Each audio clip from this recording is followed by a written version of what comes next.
President Trump's closest allies turning on him in testimony before the January 6th committee. So why did they wait so long to tell the truth about the 2020 election?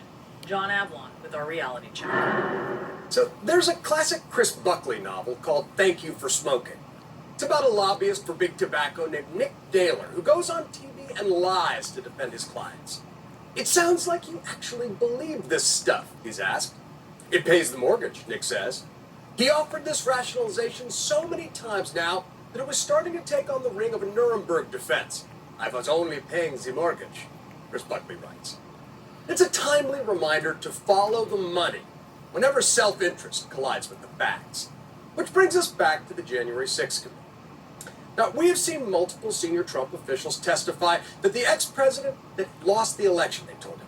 It's getting to the point that the only people defending Trump's baseless claims are those folks who refuse to testify under oath.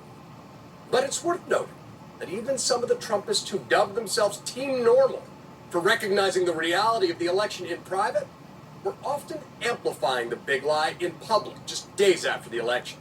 For example, campaign manager Bill Stepien testified that he told Trump there was just a 5 to 10% chance at flipping enough key states to win the election.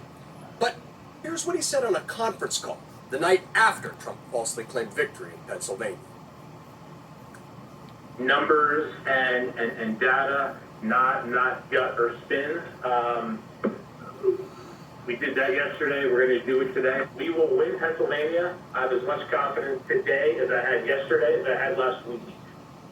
Likewise, senior advisor Jason Miller testified that he brought in the campaign data guide to tell Trump the jig was up. But that didn't stop him from fluffing the big lie on Fox. Whether it's in the recount process or as we go through the constitutionality of some of the elections that were held at the state level, that absolutely some of these states could change. So why would someone tell the truth in private but lie in public? Well, the answer, at least in large part, is the partisan economy. Now, keep in mind that the total cost of the 2020 elections was $14.4 billion. And that's more than double the amount from 4 years before, according to the watchdog group Open Secrets. You see, it's doled out along partisan lines, meaning that political operatives' livelihood depends on picking a side and sticking to it, causing groupthink to congeal.